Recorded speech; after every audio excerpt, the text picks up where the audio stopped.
Greetings, ladies and gentlemen, and welcome to this latest edition of Tales from Outer Space, where I take stories from across the internet and read them for your entertainment. This particular story is called The Men Who Hunt Monsters, written by DestroyatronMk8. Henry Briggs cried while he washed the dishes. Henry had never been much of a crier. He hadn't thought so. The last year had proven him wrong. He was fine at work. He could put up a good front when he was with people. But when he was alone, he sobbed like a teenage girl watching Up for the first time. It wasn't constant. The tears had been coming less and less.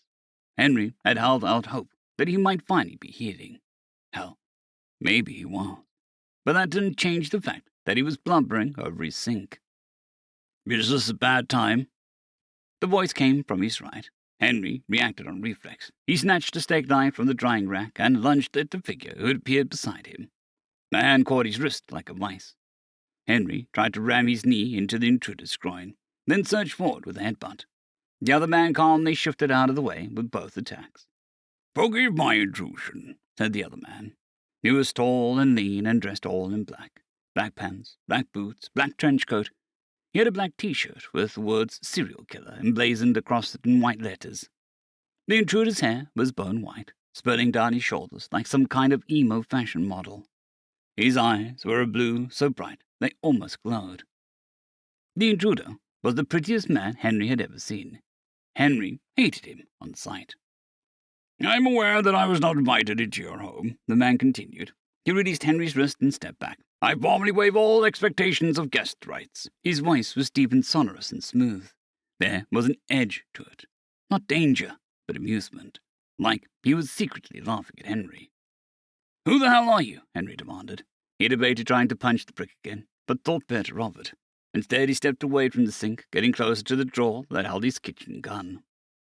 "How rude of me." The man gave a smile and a bow that almost made Henry try to punch him in the teeth again. "Men in my line of work never give their full names, but you can call me Gwydion." "Okay," Henry shifted a little closer to the drawer. "Get the hell out of my house, Gwydion." "If that's what you really want," the man said. "But I thought you would like to know what happened to your wife first." Black rage ripped up Henry's body. He jerked open the drawer and snatched the kitchen gun. It's a Browning high-powered 9mm. He flicked the safety off and leveled the weapon at the arsehole. "Say that again," he ordered. Gwydion didn't look the least bit concerned about the gun pointed at his face. He said, 1 year, 2 months ago, Helen Briggs disappeared. You went to the police. You hired private detectives. You searched high and low for 4 months. Then you stopped." Henry felt his grip tighten on the gun. He'd stopped looking because his wife was dead. She was dead, and he'd killed her. "During those same 4 months," Gwydion continued, "there was a rash of missing persons cases. People of all walks of life disappearing without a trace. They stopped around the same time you stopped looking for Mrs. Briggs." "Who are you?" Henry demanded. "Police? FBI?" "I'm not a member of law enforcement," Gwydion assured. "I'm not even human, at least. Not entirely." "Not human? Bullshit," Henry spat. "Is it?" Gwydion raised an eyebrow. He floated off the ground and stretched his hands out to the side. A ball of fire appeared over each of them. "Don't tell me you're one of those people who refuses to believe their own eyes. I'll be very disappointed if you insist there's a rational explanation after what you've seen." Henry decided he'd had enough. He shot Gwydion. He did it right. 2 in the chest and 1 in the head. Instead of falling down dead, the floating man gave him an annoyed look. Henry didn't see any blood. It was almost like he hadn't shot the prick at all. "You're not a patient man, are you, Mr. Briggs?" Gwydion asked mildly. A sliver of fear wormed its way back in Henry's spine. He let it. Fear was good. It would keep him sharp. "Who are you?" he asked. "I've told you my name," said the man. "You can look it up later." Gwydion dropped down to his feet. The balls of flame disappeared. "You didn't kill your wife, by the way." Henry very carefully kept the skull on his face. How could he know about that? No one knew about that. Henry had burned everything. There should have been no evidence. "It was a ghoul," Gwydion clarified. "A type of undead. Nasty things. My people were tracking it down, but your people found it first." "I don't know what you're talking about," Henry told him. "You saw a woman who looked like your wife," Gwydion explained. He raised a hand and an image of Henry's wife appeared. Dark hair, dark eyes, wearing the same jeans and tank top Henry had last seen her in. She just didn't look like her. The way she moved, the way she spoke. You were certain it was your Helen. You confronted her, and she led you to an abandoned house where you found the remains of several people. The remains were mostly eaten.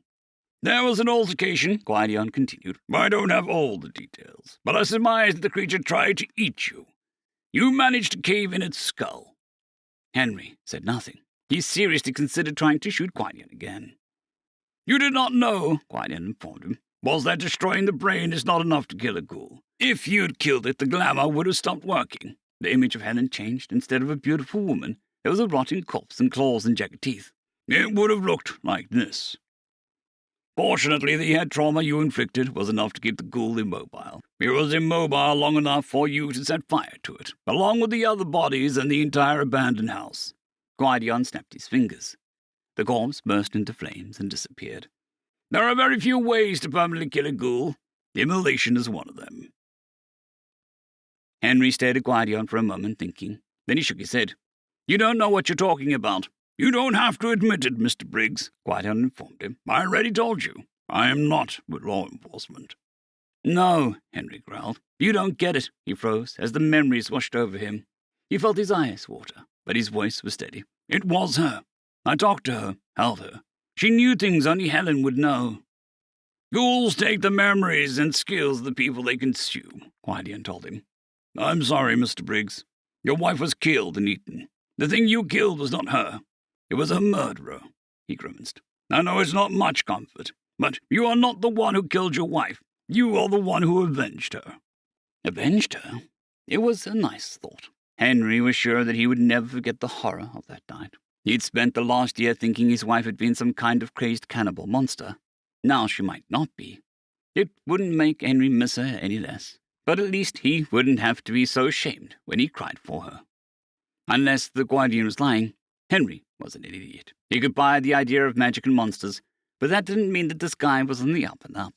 Guardian was here for a reason. He wanted something. Henry would be the fool to trust him no matter how much he wanted to believe. Why should I believe you? Asked Henry. Guardian shrugged. Believe me or not, Mr. Briggs, I don't come here to set your mind at ease. Then why are you here? Henry growled. Because you are exactly what I need, Guardian told him. A man of violence, a man who has survived the inexplicable, a man who understands that monsters are real. He looked pointedly at Henry's gun. And who is willing to try to kill them. You gotta be shitting me. Henry kept his gun pointed at the man, but his eyes searched around the kitchen. He strained his ears, trying to pick out the other man's breathing. Do I? Guardian lifted one annoyingly perfect eyebrow. Look at what you're doing. You've already figured out you're not talking to the real me. You should have magicked away the bullet holes, Henry told him. He pointed at the wall behind the fake Guardian. Show yourself. What? So you can shoot me? Guardian laughed. I think I like you, Mr. Briggs. Well, I don't like you, Henry snapped back. Show me the real you, or get the hell out of my house. Do you promise not to shoot me if I do? Guardian asked. I promise to shoot you if you don't, Henry threatened. The fake Guardian considered that, then shrugged. Fair enough. He disappeared. Another Guardian appeared, leaning against the kitchen table. He held a set of folders in his hands. Henry pivoted to level the gun at the intruder. Guardian raised one hand in surrender. I'll go. I can see that I've outstayed my welcome. You were never welcome in the first place, Henry reminded him. That's true, the intruder admitted. I apologize for intruding into your home. It was predicted that you would attack whoever tried to recruit you. I thought it would be better for that to happen somewhere private. Henry frowned. Predicted? By who? Predicted. By what? Gideon corrected. And that information is too dangerous to give to you at the moment, he grimaced. Not that you would believe it anyway. He held up a set of folders. These are for you. He set them on the table. What are they? Henry asked. The first folder is the details of our investigation and the ghoul you killed, Gideon explained. The second is an explanation of our organization and recruitment offer. Contact information is included. Henry's eyes narrowed. What's the third one for? The third folder is a dossier, Gideon told him. A profile of your first target, should you choose to accept our offer. Gideon ended his casual lean, moving slowly with his hands at his sides. I won't lie to you, Mr. Briggs. This is dangerous work, worse than anything that you've seen in your time in the military. Most slayers do not survive the first year. Then what makes you think I want to get thrown into the meat grinder? Henry asked. And why do you want me so bad? We want you because you defeated a ghoul with your bare hands, Guardian told him. I've never seen that before. You're also highly trained and accustomed to violence. Guardian gave Henry a pointed look. Our work is too important and too dangerous to throw just anyone into the meat grinder. We want capable, dangerous men who can get the job done. As for why you're interested, the intruder let out a slow breath. I won't insult you by offering you revenge or a higher purpose. If you don't want to fight monsters, you can throw those folders away, and we'll never bother you again. He gave Henry a considering look. I don't think you will, though. Henry was, in fact, interested. Very interested. Especially the part about the thing that might have killed his wife. His hands itched to open up that folder. He'd be damned if he'd let the intruder know that, though. Fine. You made your pitch. I'll get out of here before I kill you. 8 months later, Henry waited impatiently as his teammates picked the lock. The lock belongs to an ordinary-looking house in a quiet suburb on the outskirts of Boston. It was late, or maybe early, but he still felt pretty conspicuous, all decked out in tactical gear in the middle of someone's yard. The teammate, a woman named Hendricks, was short, stocky, and no-nonsense. Henry liked her. He didn't think she liked him. Henry was pretty sure she didn't like anyone. Henry didn't consider himself a people person, but compared to her, he might as well be Mr. Rogers. The other two on the team were new, and a lot more easygoing. Real social butterflies, those two. Jans was a big guy, a meaty mix of fat and muscle. Vasquez was even taller, but he was so skinny he might as well be a skeleton. The two had spent most of the trip just jabbering about guns, girls, and cars. Henry had been afraid they'd never shut up. But now that they were on mission, they did their part in blessed professional silence. Hendricks had the lock open in under a minute. Henry took point, opening the door as quietly as he could with his shotgun at the ready. The lights were on, the living room was empty and immaculate. Henry didn't see a speck of dust, and every inch of wood on the old-timey-looking furniture gleamed, oiled, Henry realized, lemon oil, judging from the smell. Classical music was playing on the television, playing loudly. It was not quite loud enough to cover the sound of screams. A man, from the sound of it. The screaming was muffled. Quiet. So quiet that he hadn't heard it outside of the house. Henry's guessed that it was coming from the basement. Henry didn't go to the basement. Not yet. Yeah, there was someone that needed saving down there, but that didn't mean the target was down there with them. Or worse, there could be more than one of the freaks. That had happened once. Henry and Hendricks had been the only survivors. Henry and his squad checked the rest of the house. He resisted the urge to rush. Slow as smooth, smooth as fast. Henry moved as efficiently as he could, checking his corners and keeping an eye on the ceiling, just in case. They cased the first floor, then the second. They didn't find anyone. Henry took the stairs to the basement as quietly as he could. His pulse was racing, but Henry kept his breath slow and even. He let his shotgun hang from his sling and gently gripped the knob of the basement door. He signaled the others with one finger raised, then 2, then 3. He turned the knob. The door didn't open. The door was one of those metal security-type things. Someone had applied paint in the wooden panels to make it match the rest of the house's swanky, old-fashioned vibe. It was locked with a pair of heavy-duty deadbolts, but there weren't any maglocks or anything. Henry pointed at Hendricks and gestured at the door. She came forward. The screaming stopped while Hendricks was working on the door. Henry sighed internally. Maybe he should have come straight here. If he'd busted into the basement right away, he might have saved the poor guy. Then again, busting in right away would have gotten them all killed. The Seekers had been investigating this place for weeks, and they still weren't sure what Henry would be dealing with. They knew it was killing, and they knew that it was in the house. They knew that it was corporeal and could maintain a human form. They couldn't confirm anything else. The Seekers were the investigative branch of the organization. They used a mix of technology, the occult, and good old-fashioned detective work to find the things that preyed on humans. They were good, real good, but they weren't magic. Okay, some of them were, but they still didn't know everything. It was one of the reasons being a slayer was so dangerous. Henry was a slayer. Once the Seekers find a target, it was his job to kill it. It sounded simple enough. It wasn't. Henry put a lot of time into research and logistics before he and his team made a move. Dozens of hours of work and planning, all for a few quick minutes of extreme violence. Hendricks finished picking the lock of the door. She crept back up the stairs, pressing the butt of the shotgun back into her shoulder. Hendricks had been doing this for years. One would think that she'd be the leader, but she didn't want the job. It was just as well. She had the social skills of an autistic brick. Henry might be new to this whole monster hunter thing, but leading men in combat, he was an old hand at that. Henry tried the door again. It opened with a hair-raisingly loud click. Henry's adrenaline kicked up a notch, but he kept his motion slow and easy. The door swung open with a creak. Henry winced and moved in, shotgun at the ready. The basement was not quite as fancy as the rest of the house. It had a tiled floor with a drain in the middle. The walls were panelled in wood and decorated with paintings and a lovingly maintained grandfather clock.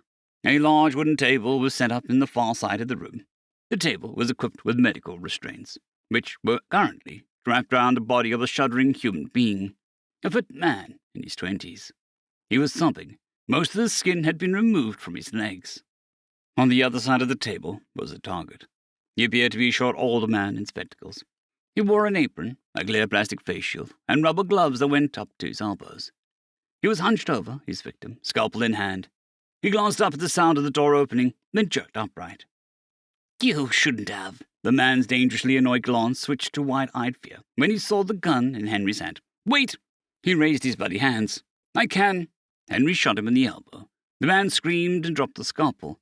Henry didn't stop there. He shot the other arm, moving swiftly into the room. Henry circled as wide around the table as he could. He wanted a shot at the target's legs, but he didn't want to get too close. If he'd learned one thing in the last 8 months, it was that you never let monsters touch you. The other 3 squad mates moved in behind Henry. Vasquez posted himself at the door, serving as a rear guard. Jans and Hendricks provided suppressing fire. Shotguns blasted the target's head and chest into the ruined, bloody mess. The target fell over. Henry finished coming around the table. He shot the man in the knees. A lot of undead could ignore pain, but destroying the joints would slow them down. "Reload," he ordered. You could hear Hans and Hendricks obey, but he just kept his eyes on the target. The thing wasn't moving. It looked dead. The man on the table was still whimpering. "Ready," Hendricks reported. "Cover me," said Henry. He let the shotgun drop in its sling and pulled his machetes. The other 2 moved up, weapons trained in the body. Henry brought his machete down with all the force he could muster and clearly severed the target's leg. The target didn't move. Henry swung again and again, quickly dismembering it. Then he took its head. The thing still didn't move. It was a mess of blood and exposed tissue. The coppery smell of blood mixed with the putrid tang of feces. In the Henry's nostrils, shit and blood. That's what death smelled like.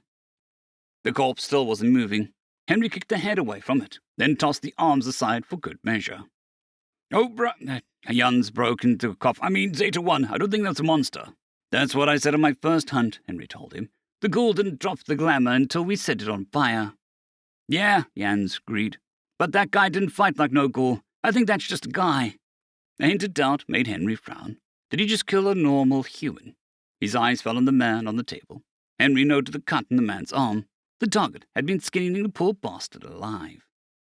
"Doesn't matter," Henry decided. "The target's killed at least 6 people that we know of. We kill monsters, Zeta 3. I don't care if they're human or not." "What about this guy?" Jans stepped closer to the table. The man strapped to it stared at him with wild, terrified eyes. "Oh, God," the man on the table pleaded. "God, it hurts! It hurts! Can you help me, please? Please help!" "Don't touch him," Henry barked. Hans froze in the act of reaching for one of the medical restraints. "He needs medical attention," said Jans. "He'll get it," Henry promised. "But we're not qualified to do that shit. I'll have Zeta 5 call in an ambulance." He started to reach for his radio, then remembered he was working with fancy gear now. "Did you get that, Zeta 5? "I got you, Zeta 1, came the reply. Zeta 5 was the 5th member of the squad, a wiry guy named Vanguard, which was funny since his job was to guard the van. "We could at least let him out of his restraints," Jans argued. "He'll hurt himself more if he tries to move around," Henry pointed out. "I won't," the man on the table argued. He was crying. I won't, please, just let me out." "I really think—" Hans started. "Shut the hell up, Zeta 3, Hendricks snapped. "You try let him out and I'll shoot you myself." "What?" Jans turned to glare at the woman. "Why?" "Because he might not be human," Hendricks growled. She shook her head. Idiot. Stow it, Zeta 2, said Henry. Zeta 5, let me know when the ambulance is coming. Everyone else start packing up the body. Each of them took out a rolled-up duffel bag. Henry grabbed the arms and head. Hendricks took the legs. The torso got stuffed into the biggest one, which Hans lifted with an annoyed grunt. Then he had to set it back down when Henry reminded everyone to police their brass. Police our brass? Asked Vasquez. Oh, right. Vasquez hadn't been in the military, man. It means pick up all the bullet casings, Henry explained. We're not backed by the government. We can't afford the attention of law enforcement. So no evidence, Vasquez nodded. Got it. He lowered his shotgun and started to help. Not you, Henry told him. Keep your eyes and your gun on that staircase. Yes, sir. The embarrassed Vasquez turned back to the stairs. A minute later, they had all their shells. The man on the table was still begging to let them out. Henry told him help was on the way. He ordered his squad to leave. The man started screaming at them not to leave him there. Jans hesitated, but a look from Henry sent him away. Henry left the door to the house open, a smear of little blood on it for good measure. Then he realized he shouldn't have bothered. The duffel bags were leaking. Whoever came to check would definitely realize something bad had gone down. The four of them hauled their bags and guns back to the van. It was a Ford Econoline with plumbing business logo painted on the side. They got in, Vanguard laid his little monitoring station, and hopped into the front seat. They drove away with a sedate pace. Is an ambulance coming? Henry asked. Somebody is, Vanguard assured him. An anonymous caller reported gunfire in a very suspicious black SUV at this address. Henry nodded. Good work. I think Hans was right, said Vanguard. I think we just killed a plain vanilla human. Serial killers function a lot like monsters. We end up picking up a few every year. We're going to burn him anyway, Henry told him, and scatter the ashes in running water. I'm not taking any chances. End of story.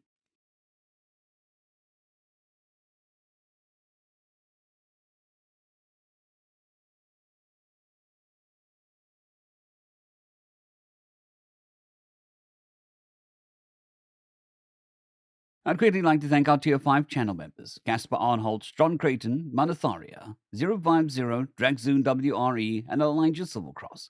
Thank you very much.